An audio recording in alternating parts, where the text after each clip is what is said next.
yaitu ketentuan Allah Subhanahu wa taala yang menuntut mukallaf untuk melakukan atau meninggalkan suatu perbuatan.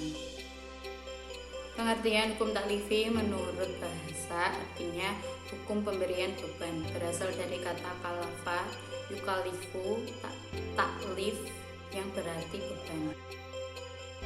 Sehingga pengertian hukum taklifi adalah suatu tuntutan baik meninggalkan atau memilih yang berkaitan dengan perintah Allah Subhanahu wa taala. Tuntutan dibagi menjadi dua, tuntutan pasti yaitu wajib dan tuntutan tidak pasti yaitu sunnah. Meninggalkan juga dibagi menjadi dua, meninggalkan pasti yang disebut haram dan tidak pasti yang disebut mubah, kemudian dan makruh. Yang pertama, hukum taklifi adalah suatu pilihan antara meninggalkan atau mengerjakan suatu perintah. Hukum wad'i adalah hanya menghubungkan sesuatu dengan yang lain, baik dengan sebab, syarat, maupun larangan. Yang kedua, menurut hukum taklifi, semua tuntutan mengerjakan suatu pekerjaan seluruhnya berada dalam kemampuan dan kesanggupan seorang mukallaf. Sedangkan hukum wad'i hanya berada dalam kesanggupan seorang mukallaf. Yang ketiga, seluruh ketentuan dalam hukum taklifi hanya berlaku bagi para mukallaf, sedangkan di dalam hukum wad'i berlaku semua manusia, baik mukallaf ataupun bukan.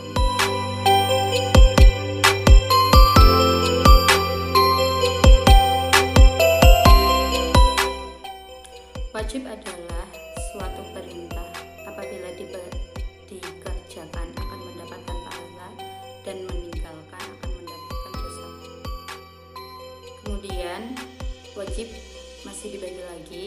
Yang pertama, menurut segi waktu pelaksanaannya wajib dibagi menjadi dua, yaitu mutlak, wajib mutlak, dan wajib muakkad. Yang pertama, wajib mutlak adalah wajib yang masih terikat dengan waktu pelaksanaannya seperti mengqadha puasa Ramadan. Kemudian wajib muakkad adalah wajib yang dibatasi waktu pelaksanaannya.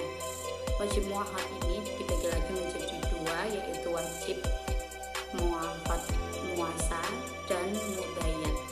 Yang muasa artinya wajib yang longgar waktu pelaksanaannya seperti mengerjakan sholat fardu.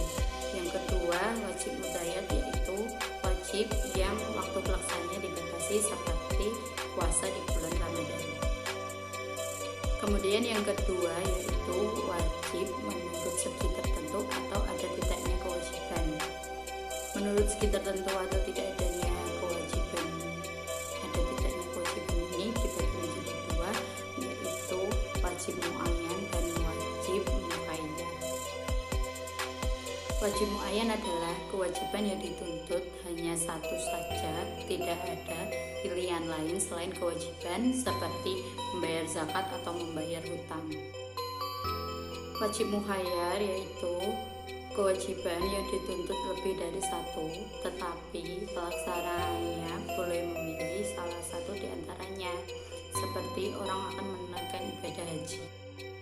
Kemudian wajib menurut segi siapa yang dipandang dibagi juga menjadi dua, yaitu wajib ain atau fardu ain dan wajib kifayah atau fardu kifayah. Wajib ain ditunjukkan kepada setiap individu apabila meninggalkan kewajiban itu berdosa, seperti meninggalkan sholat. Yang kedua, wajib kifayah yaitu ditunjukkan kepada masyarakat umum, tetapi apabila sebagian anggota masyarakat sudah melakukan kewajiban, maka gugurlah kewajiban yang lainnya untuk masyarakat tersebut, seperti sholat jenazah. Mandub adalah hukum yang dituntut oleh syar'i atau Allah supaya dikerjakan oleh mu'alaf. Tetapi mandub tersebut menggunakan redaksi yang tidak tegas. Mandub itu dibagi menjadi 3 kelompok. Yang pertama, sunnah mu'akkad, yang kedua sunnah ghairu muakkad, yang ketiga sunnah al-zaidah. Sunnah al-muakkadah yaitu pekerjaan yang apabila dikerjakan mendapat pahala dan apabila tidak dikerjakan tidak mendapat dosa, tetapi apabila tidak dikerjakan akan mendapat celaan, seperti sholat sunnah sebelum atau sesudah sholat wajib, seperti itu. Yang kedua sunnah ghairu muakkad yaitu sunnah atau pekerjaan yang apabila dikerjakan mendapat pahala dan apabila tidak dikerjakan tidak mendapat dosa. Dan apabila tidak dikerjakan pun juga tidak mendapat celaan, seperti bersedekah, terus puasa Senin Kamis, seperti itu. Yang ketiga al-zaidah, sunnah al-zaidah. Sunnah al-zaidah adalah sunnah tambahan. Al-zaidah tersebut sunnah yang dikerjakan menurut apa yang dikerjakan oleh Nabi, dan apabila dikerjakan mendapat pahala dan apabila tidak dikerjakan pun juga tidak mendapat dosa, dan apabila tidak dikerjakan juga tidak mendapat celaan. Gitu. Seperti cara tidur Nabi bagaimana, cara makan Nabi bagaimana, dan lain sebagainya. Misalnya contoh seperti tidur siang. Tidur siang itu tidak ada hubungannya dosa dan pahala, tetapi akan mendapat pahala apabila tidur siang itu diniatkan agar bisa bangun doa atau sholat tahajud di tengah malam.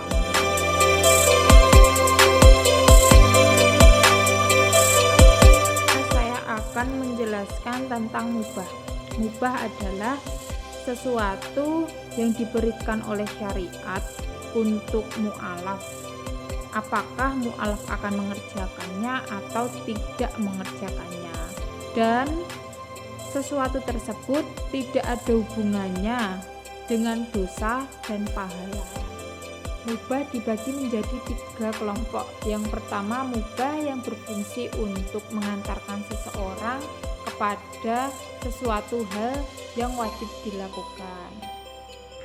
Misalnya, itu seperti makan dan minum. Makan dan minum itu sesuatu yang mubah, tetapi makan dan minum itu bisa mengantarkan seseorang kepada sesuatu yang wajib dilakukan. Itu seperti kalau makan dan minum itu harus memilih makanan dan minuman yang halal. Yang kedua adalah hukumnya mubah apabila dikerjakan sekali-sekali atau jarang, dan haram apabila dikerjakan itu sering, seperti contohnya itu lahan atau mendengarkan nyanyian contohnya. Nah, kalau mendengarkan lagu atau nyanyian itu jarang atau sekali 2 kali itu dianggap mubah. Tetapi jika waktunya itu dihabiskan untuk mendengarkan nyanyian-nyanyian sampai lupa sholat atau sampai lupa makan, lupa semuanya, lupa semua kewajiban-kewajibannya, itu dianggap haram. Yang ketiga, sesuatu yang mubah yang berfungsi sebagai sarana untuk mencapai mubah pula, seperti contohnya itu membeli perabotan rumah tangga. Karena kalau membeli perabotan rumah tangga itu hanya untuk kesenangan, karena kesenangan hidup itu adalah mubah, hukumnya mubah, seperti itu. Terima kasih.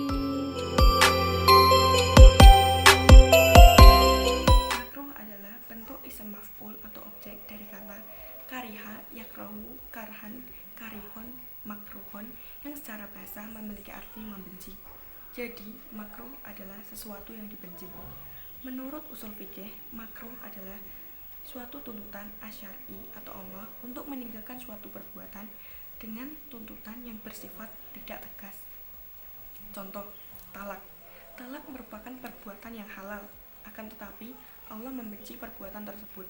Termuat dalam hadis riwayat Abu Daud nomor 2180 dari Ibnu Umar radhiyallahu anhuma secara marfu menyatakan, abghadul halali ilallahi ta'ala at-talaq. Halal yang paling dibenci Allah adalah talak.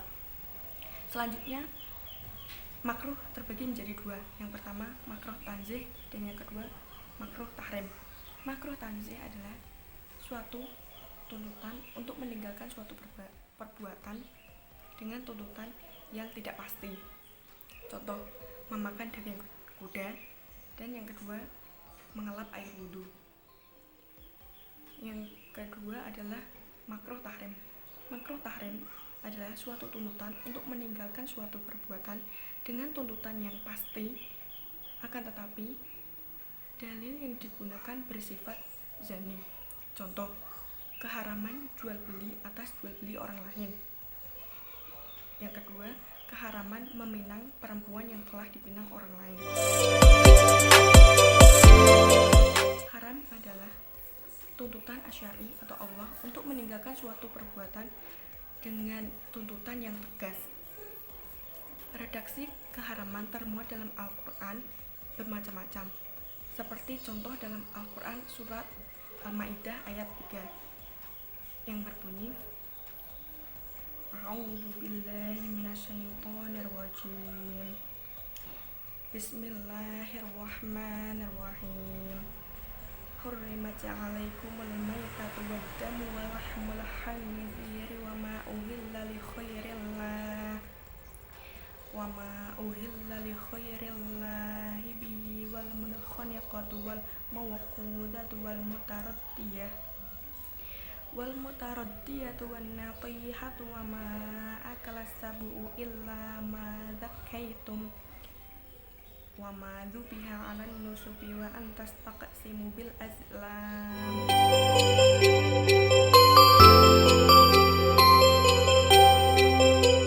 Assalamualaikum warahmatullahi wabarakatuh. Perkenalkan, nama saya Rifa Aini Afifah dari kelas HKI 2F, NIM terakhir 161. Perkenalkan, nama saya Retno Purnamasari, NIM 1